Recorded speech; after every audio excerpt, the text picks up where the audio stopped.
I knew something was wrong the moment I pulled into the driveway. It wasn't one specific thing, more a disturbance in the suburban force, a faint tremor in the otherwise placid air of Serene Meadows Estates. Lily, my bright, beautiful 11-year-old Lily, who usually greeted me with a flurry of facts about her latest deep dive, whether it was the migratory patterns of the Patagonian toothfish or the exact crystalline structure of a snowflake, was huddled on the porch steps. Her small shoulders were shaking. "Lilybug?" I called, my voice softer than the unease coiling in my gut. "What's up?" She didn't answer, just pointed a trembling finger towards the patch of lawn beside our walkway. Her garden of wonders. My heart plummeted. It was, or rather had been, her special project. A vibrant, chaotic, wonderful explosion of her unique mind. Hand-painted rocks arranged in swirling galaxies of fuchsia and turquoise. Wind chimes crafted from iridescent sea glass and old silver spoons that sang discordant, joyful tunes in the breeze. Small, abstract sculptures molded from brightly colored polymer clay and adorned with twigs, feathers, and forgotten buttons. Each piece was a story, a feeling, a connection only Lily fully understood. Now, it was a battlefield. Rocks were overturned, kicked aside with what looked like malicious force. The wind chimes were a tangled, broken mess. Her carefully sculpted clay figures, a lopsided purple cat she called Nebula, a spiky green creature named Moss Dragon, were crushed, stomped into the grass. The hand-painted sign, Lily's Garden of Wonders, was snapped in two, the cheerful lettering mocking the devastation. Lily was non-verbal in her distress, a common occurrence when she was overwhelmed. She was rocking slightly, her hands pressed tight over her ears, her eyes wide and swimming. This wasn't accidental damage from a stray dog or a clumsy kid. This was deliberate. This was cruel.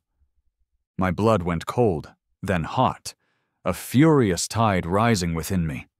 I knelt beside Lily, gently prying her hands from her ears. "Hey," I murmured, trying to keep the rage from my voice.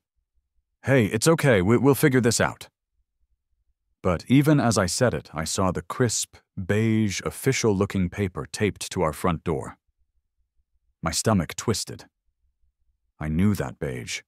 It was the color of conformity, the hue of HOA oppression.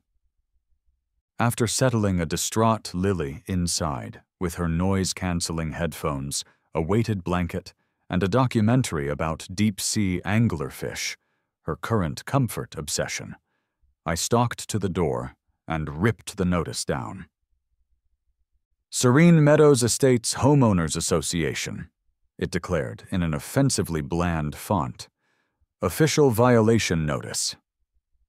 Below, in equally soulless type, unauthorized decorative items and landscaping embellishments, violation of bylaw 7.2, comma subsection.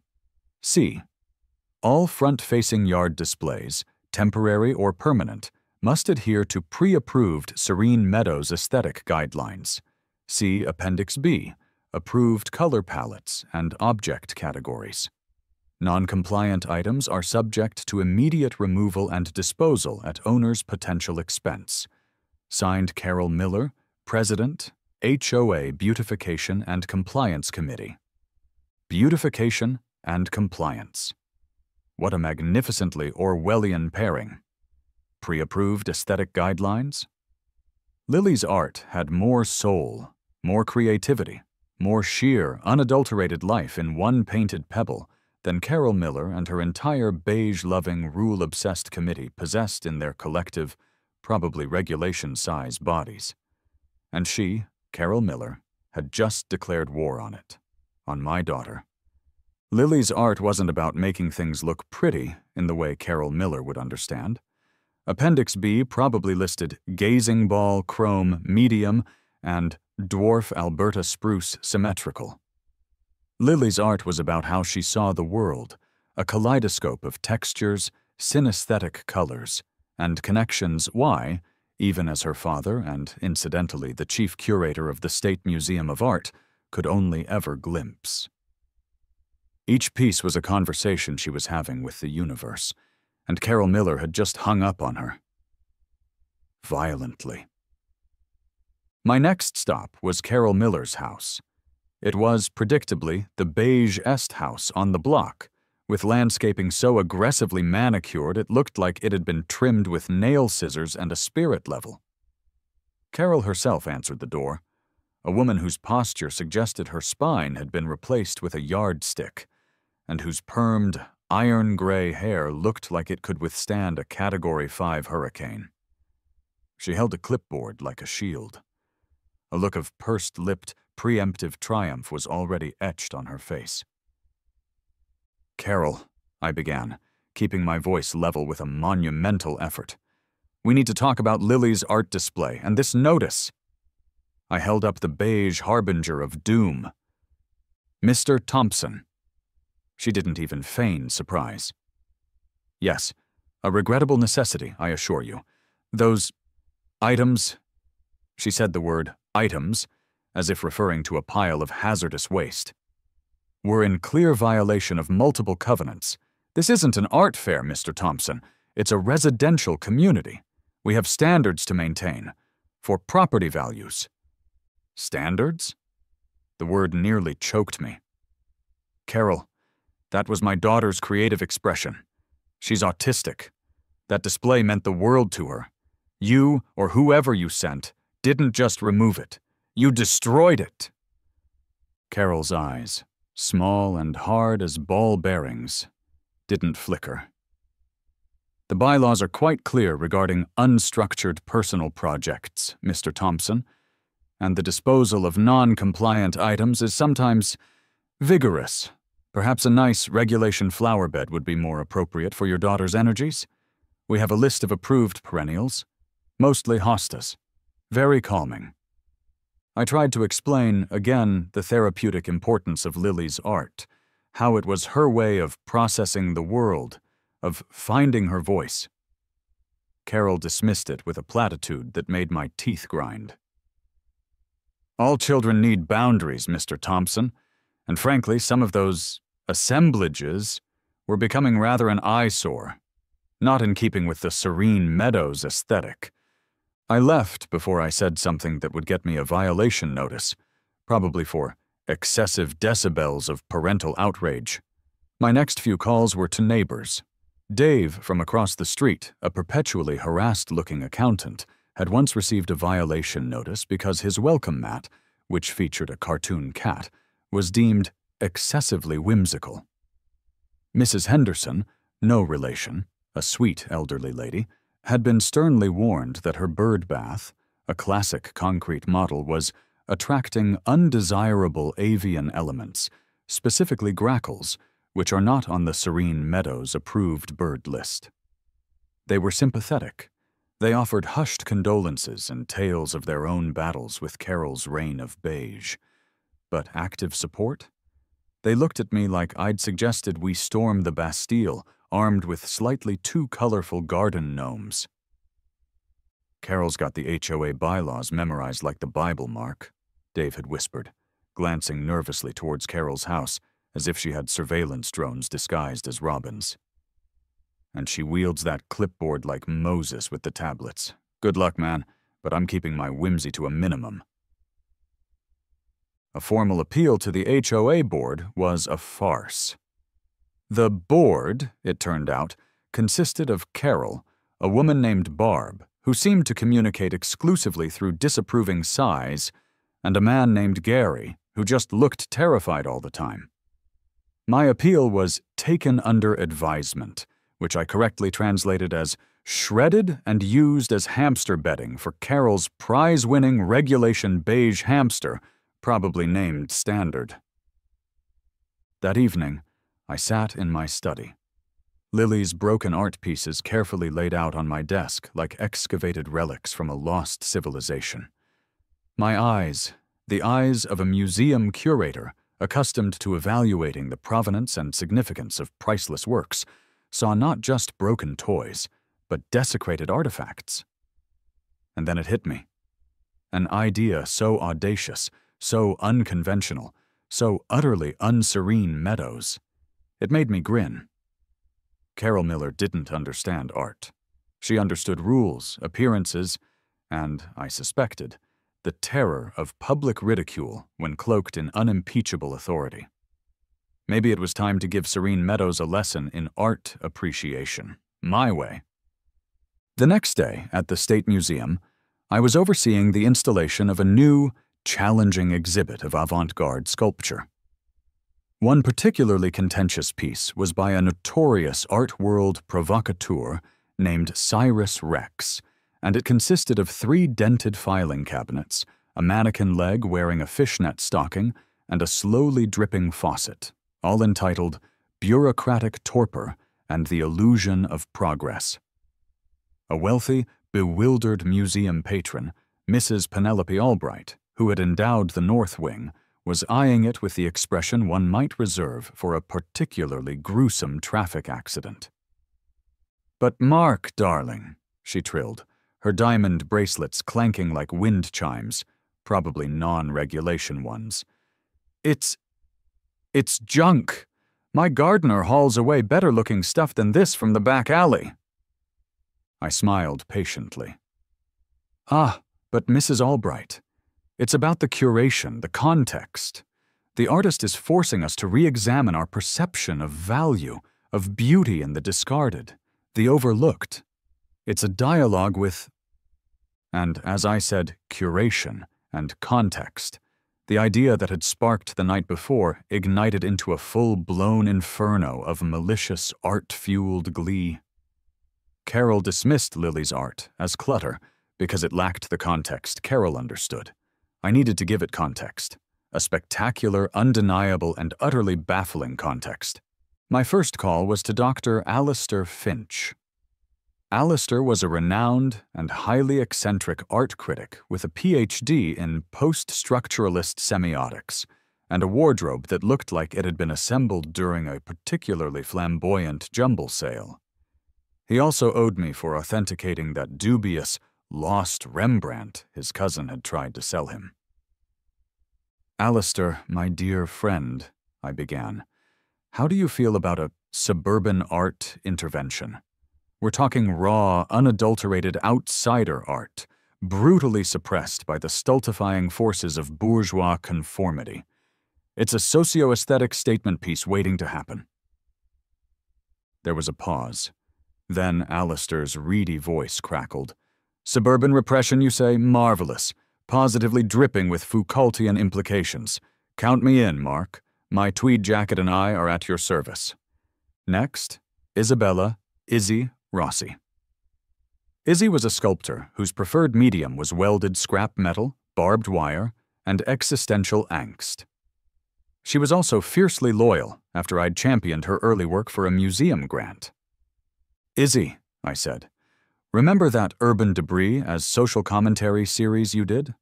I have a project that needs your unique touch, and a very particular anti-patron whose aesthetic horizons need to be broadened. Violently, if possible. But legally, of course." Izzy cackled. "An anti-patron? Intriguing. Sounds like she needs a taste of some deconstructed lawn furniture. I'm in. Got some art students who'd love a field trip into the heart of beige darkness."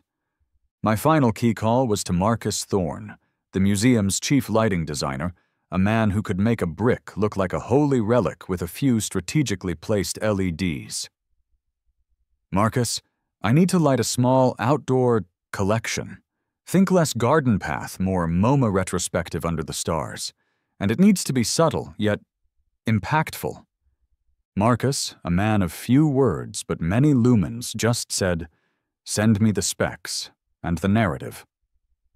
A few days later, a battered, graffiti-covered van that looked like it had been through several art wars, and possibly a demolition derby, pulled up to my house.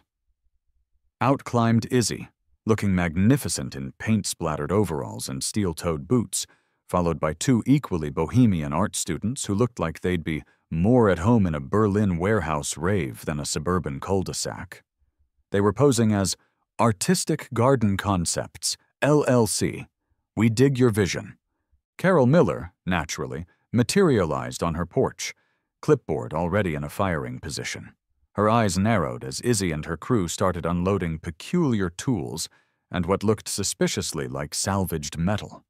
She marched over, her sensible walking shoes crunching on my regulation-length grass. "Mr. Thompson." Her voice was sharp enough to cut glass. "What is the meaning of this?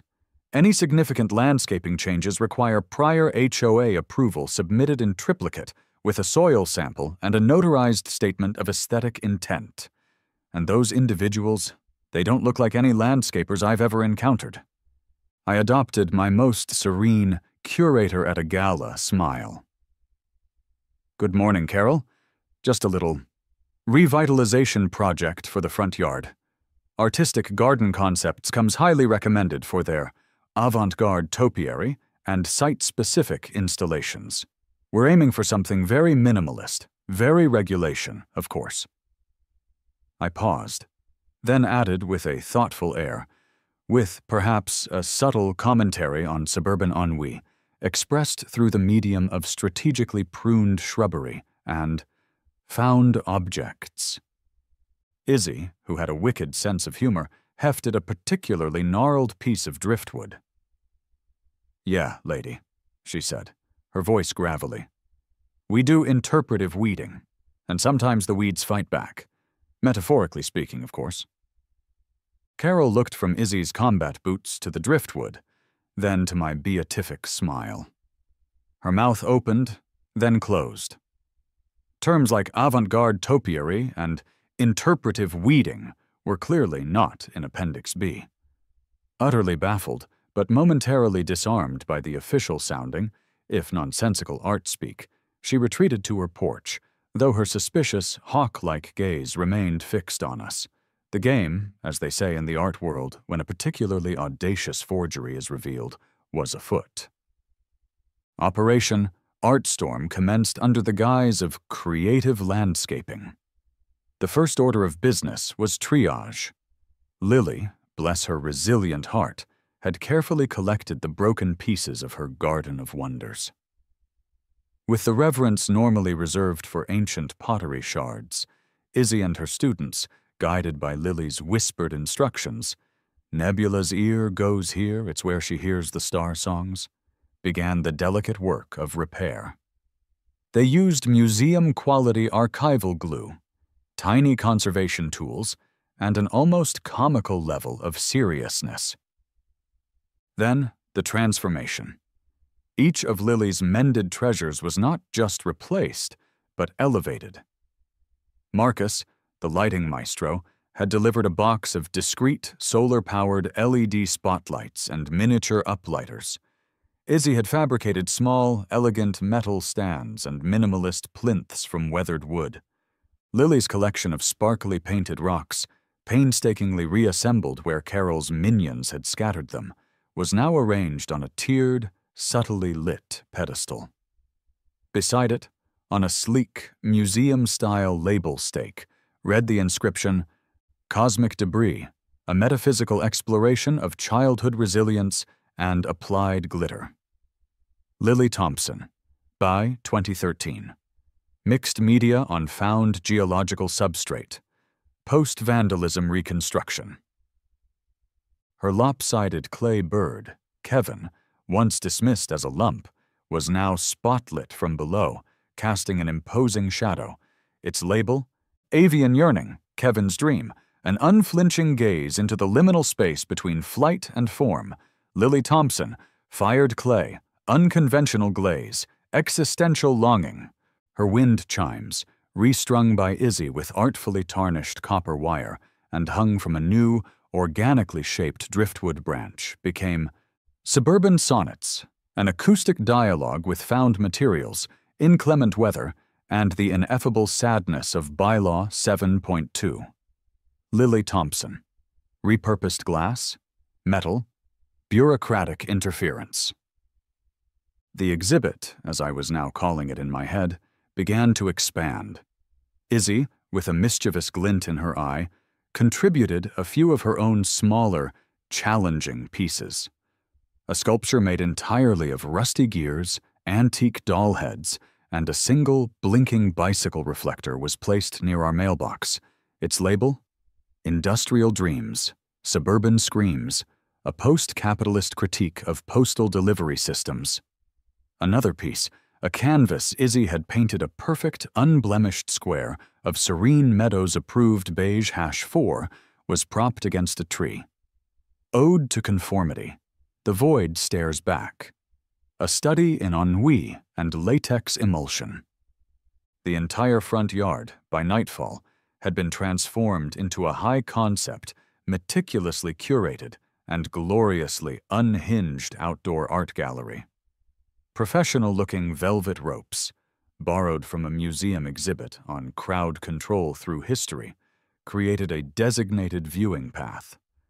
Marcus's lighting was subtle but transformative, making each piece, especially Lily's, glow with an almost mystical importance. Lily, who had watched the entire process with wide, fascinated eyes, gave a small, satisfied nod when we were done. "It's loud quiet now, Daddy," she whispered. A rare and precious compliment. The next morning, Serene Meadows Estates awoke to a cultural phenomenon, or, depending on your appreciation for avant-garde topiary, a suburban horror show. Dog walkers stopped dead in their tracks, leashes going slack. Early morning joggers, normally focused on their heart rates, nearly tripped over their own Nikes. Neighbors emerged from their beige sanctuaries, coffee cups in hand, blinking in the sunlight at the spectacle on our lawn. There were whispers, then pointing, then a lot of confused, open-mouthed gaping. Carol Miller, naturally, was the first to officially lose her composure. She stormed out of her house, her floral housecoat flapping behind her like a banner of indignation, a half-eaten piece of toast still clutched in one hand. Her jaw, already set in a permanent line of disapproval, dropped to somewhere around her clavicle. She marched from piece to piece, her sensible slippers crunching on the dew-laden and regulation-length grass. She squinted at the labels, her lips moving silently, her face a hilarious, rapidly shifting kaleidoscope of fury, disbelief, and utter, profound bewilderment. "What in the Sam Hill is post-structuralist flutterings in acrylic resin?" I heard her hiss, staring at one of Lily's more abstract finger paintings, now framed under museum glass. "It looks like a smushed blueberry. And what in tarnation is a pre-linguistic discourse on joy? Is that even legal in a residential zone with a noise ordinance after 10 p.m.? My phone started buzzing before I'd even finished my first cup of coffee. It was Deirdre Finch, Alistair's wife, a local arts blogger who ran the cultural cul-de-sac. "Mark, darling," she trilled. "A little bird, or rather an impeccably dressed art critic, told me there's an evenement of significant artistic import happening in your neck of the woods. An outsider art happening, a protest against the homogenization of the suburban soul. I'm on my way." Deirdre arrived in a flurry of scarves and oversized sunglasses, her ancient Volvo festooned with bumper stickers like "Art Saves Lives" and "My Other Car is a Ready-Made." She took one look at our yard, gasped dramatically, and started snapping photos with her phone, narrating into its microphone. "Live from Serene Meadows, folks, where conformity has met its match. We have a stunning guerrilla installation, a bold statement on something profoundly important, I'm sure." Soon after, a harried-looking young man named Ben, from the local paper's chronically underfunded arts and culture section, showed up. I'd once helped Ben identify a rather embarrassing forgery that a prominent local councilman had tried to donate to the museum as a tax write-off. He owed me. He was initially skeptical, muttering about HOA disputes being a bit outside his usual beat of experimental theater and pottery expos. Then he saw Lily's cosmic debris, beautifully lit, its label gleaming. He saw the sheer, unmitigated audacity of Izzy's beige canvas. A slow grin spread across his face. "Okay," he said. "This is something. Tell me everything." Carol, meanwhile, recovering from her initial shock, had retreated to her command post, her beige-on-beige living room, and was clearly on the warpath. I could almost hear the furious flipping of HOA bylaw binders from across the street. My phone pinged with an email from the HOA's generic account. "Urgent. Cease and desist. Unapproved structures and visual pollution."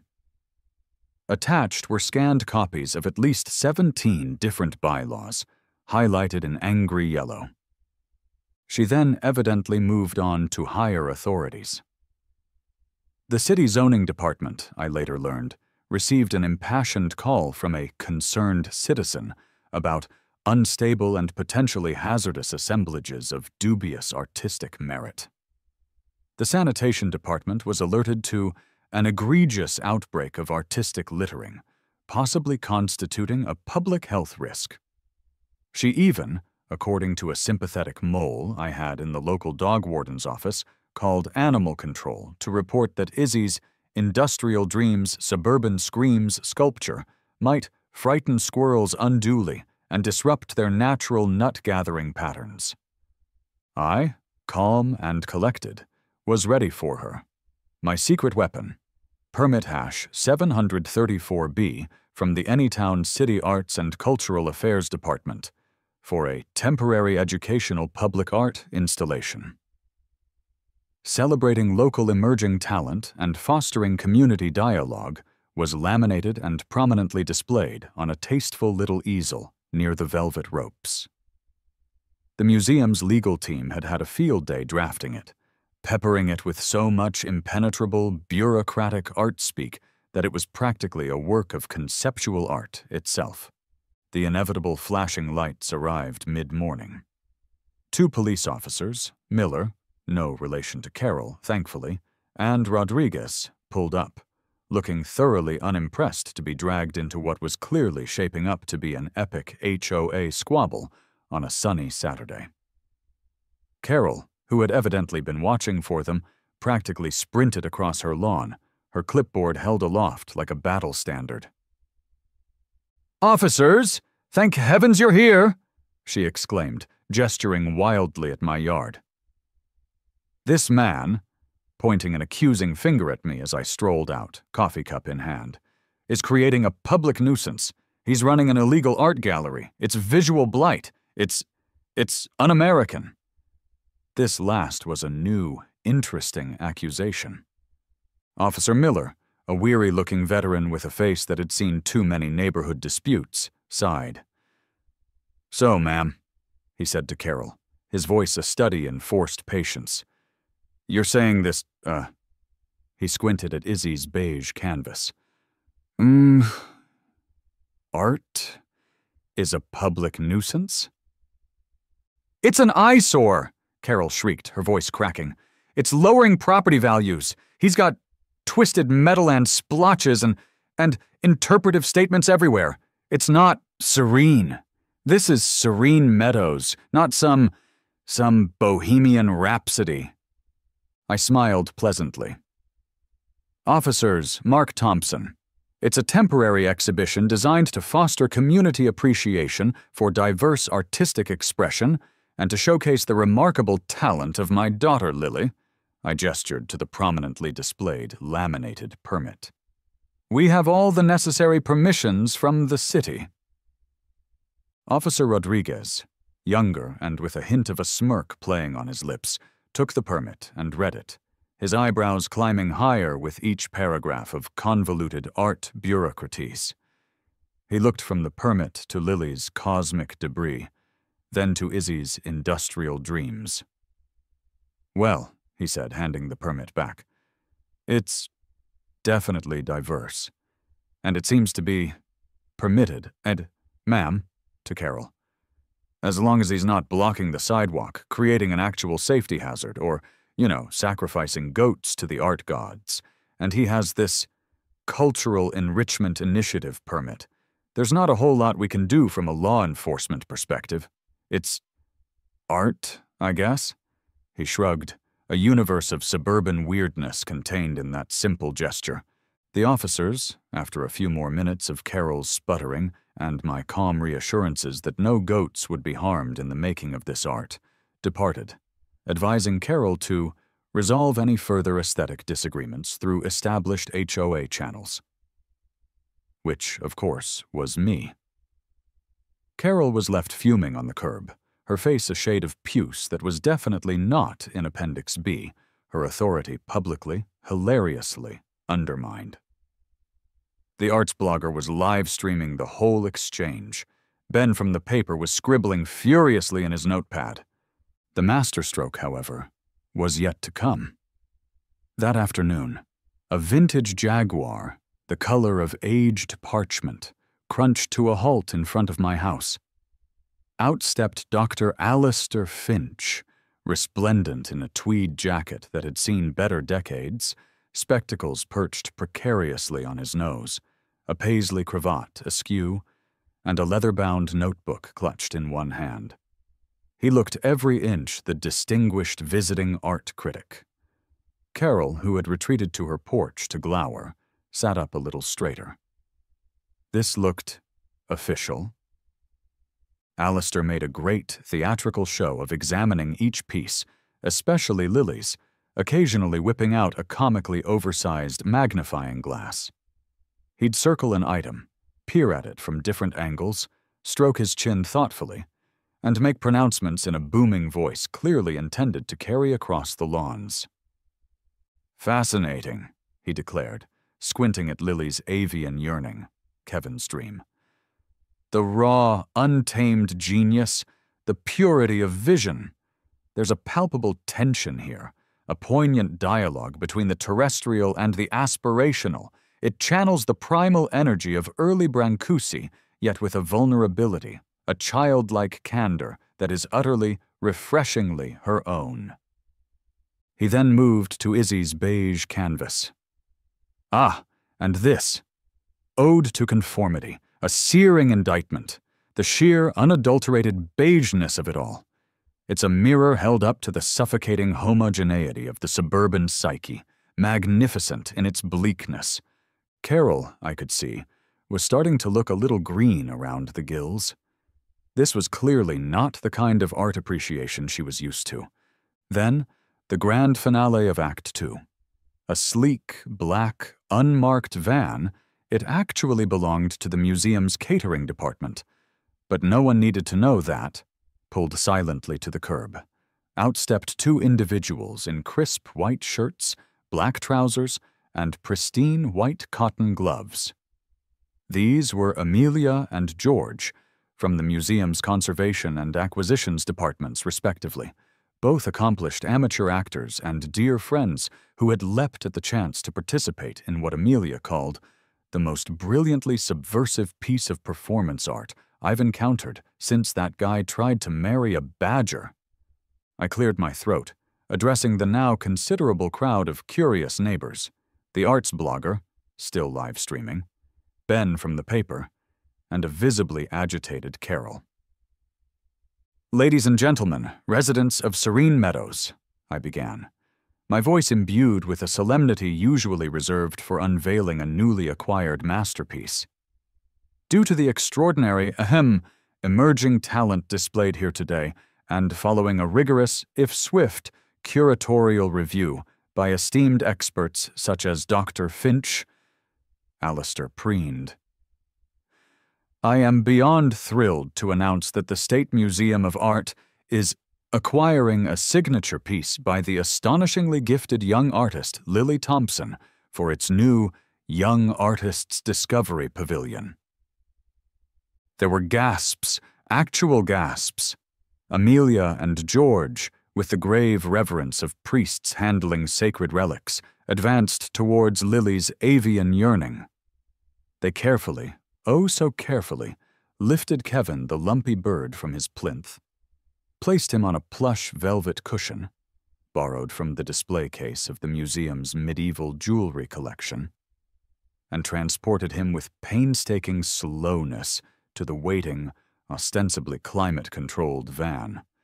A few more friends, posing as museum photographers, snapped furiously, their flashes momentarily blinding. Lily, whom I had gently prepared for this, watched with wide, awestruck eyes. When Kevin was safely ensconced in the van, a small, rare, radiant smile spread across her face. She tugged on my sleeve. "Kevin is going on an adventure, Daddy," she whispered. "A very important adventure, Lilybug," I whispered back, my heart swelling. Carol Miller witnessed this entire spectacle. Her mouth opened and closed like a beached carp. The clutter she had ordered destroyed. The lump she had derided was now being acquired with white gloves and velvet cushions by the State Museum. The cognitive dissonance was a beautiful, terrible thing to behold. She tried to interject, her voice a strangled squawk. But it's just a thingamajig. It's against the bylaws, the beige, the property values." George, who had a wonderfully sonorous baritone and a Ph.D. in Renaissance art history, turned to her with an air of profound, pitying condescension. "Madam," he intoned, "with all due respect, you are witnessing the nascent bloom of genius. Bylaws, I fear, do not apply to the sublime. Now, if you'll excuse us, preservation protocols are paramount. The delicate patina of youthful inspiration must be protected from, shall we say, adverse environmental factors?" He gave a pointed look at Carol's aggressively pruned rose bushes. Carol was left speechless, her clipboard hanging limply by her side like a forgotten weapon. Her reign of beige was crumbling, one pretentious art-speak syllable at a time. The story of the Serene Meadows pop-up guerrilla gallery and the miraculous museum acquisition of a local child prodigy's lumpy bird sculpture went, as they say, viral. Locally, at least. Ben's article in the Anytown Chronicle, Suburban HOA Showdown Sparks Unlikely Art Sensation, Curator, Dad Turns Tables on Bylaw Baroness, was an unexpected hit, complete with photos of Lily's beaming face, Carol's aghast expression, and Alistair Finch looking particularly profound next to the beige canvas. Deirdre's blog, The Cultural Cul-de-sac, crashed twice from the traffic. Suddenly, Serene Meadows Estates was famous, not for its meticulously enforced beige conformity, but for its burgeoning, if somewhat baffling, art scene. Inspired, and perhaps a little emboldened by Carol's public defenestration from the high horse of HOA authority, other neighbors started experimenting. Mrs. Henderson, the bird bath lady, put out a small, rather charming mosaic she'd made in a pottery class. Dave, of the whimsical welcome mat, fashioned a surprisingly artistic wind vane out of old license plates. The neighborhood started to look interesting. Alive, even. Seizing the momentum, and with Lily's enthusiastic, if mostly non-verbal, approval, I organized a Serene Meadows Community Art Day in our front yard, which by now was an established, if temporary, landmark. Izzy and her students returned, this time to help, not to wage psychological art warfare. We provided paints, clay, recycled materials, glitter, lots of glitter. Lily, now a minor local celebrity, was the artist in residence, shyly showing other children how she made her sparkle rocks and how to talk to her clay animals so they tell you their names. It was a joyful, messy, creative explosion. Families were laughing, collaborating, making gloriously imperfect art together. It was the absolute antithesis of Carol Miller's sterile, rule-bound vision for the neighborhood. Carol, I heard, was increasingly isolated. Her attempts to rally against the artistic anarchy and flagrant disregard for Appendix B fell on deaf ears.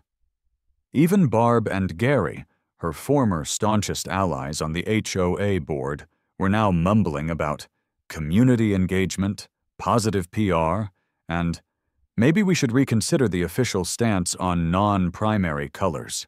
Carol was seen mostly scowling from her window, a diminished figure in a world that was suddenly, stubbornly refusing to be beige.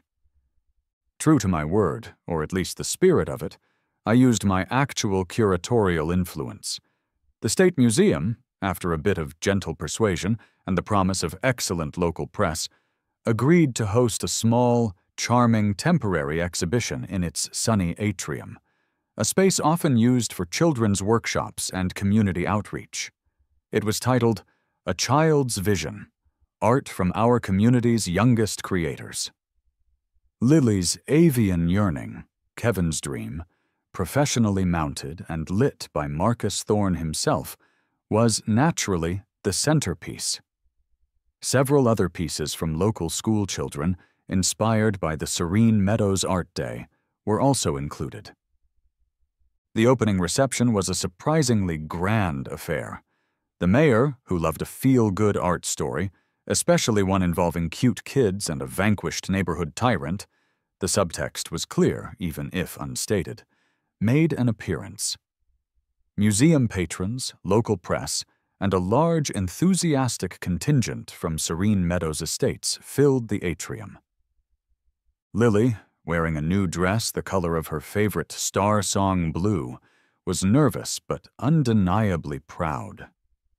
She stood beside her sculpture, occasionally explaining its story to interested adults in her unique, direct way. "This is Kevin," she'd say, her voice soft but clear. "He wants to fly to the moon, but his wings are made of dreams and leftover glitter, so sometimes he just hops." I gave a short, heartfelt speech.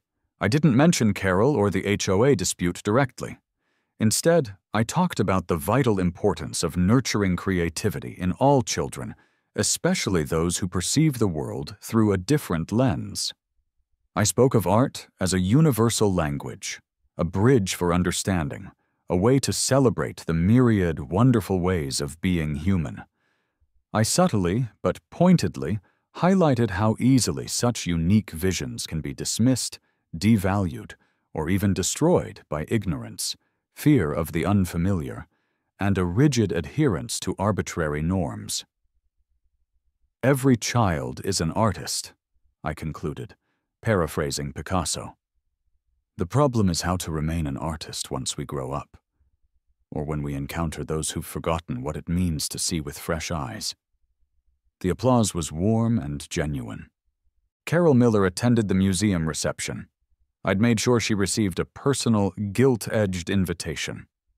Perhaps she was hoping to find some fire code violation, some grounds to complain to the museum board, some last shred of authority to cling to. Instead, she was a fish out of water, a ghost at the feast, surrounded by art lovers, supportive community members, and local officials all praising Lily, celebrating the very thing Carol had tried to eradicate. She saw the mayor shaking my hand. She saw the local police chief, invited as a community leader, listening intently as Lily explained Kevin's lunar aspirations. She saw her own irrelevance reflected in the shining faces around her. She didn't make a scene. She couldn't. She just shrank. Her floral dress seemed to wilt. Her clipboard, which she'd inexplicably brought, hung limply by her side. After about 20 minutes of wandering aimlessly, looking increasingly lost and out of place, she quietly slipped out, unnoticed by most. The humiliation was silent, public, and complete. Life in Serene Meadows Estates changed after that. Not overnight, but perceptibly. The HOA rules were quietly reviewed. A new Community Enhancement and Creative Expression Committee was formed, with an emphasis on, well, creative expression alongside basic tidiness. Carol Miller eventually resigned from her HOA presidency to pursue other, less public interests. I heard she took up competitive Scrabble. Her house remained aggressively beige, a lone monument to a bygone era of aesthetic tyranny. The neighborhood, however, became more vibrant, more tolerant. People started talking to each other more. There was even an annual Serene Meadows art stroll, with Lily's Garden of Wonders as its much-loved starting point. Lily, her confidence buoyed by the validation and celebration of her unique way of seeing, continued to create. Her garden flourished, bigger and more imaginative than ever.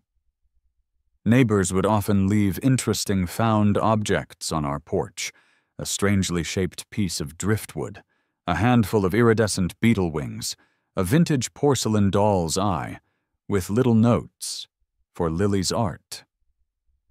Sometimes, sitting on my porch, watching Lily happily arranging her newest creations, a genuine, uncomplicated smile would spread across my face. It turned out, curating a suburban art rebellion wasn't so different from managing a temperamental collection of priceless antiquities, or dealing with a board of museum trustees who thought modern art pretty much stopped with Monet. Both required patience, a clear vision, an unshakable belief in the power of the unconventional, and an uncanny ability to handle people who think they know best, but really don't. Carol had wanted Serene Meadows to be serene, in the blandest sense of the word. Lily, in her own quiet, wondrous way, had helped make it truly beautiful. And wonderful, I'd learned, is always better than beige.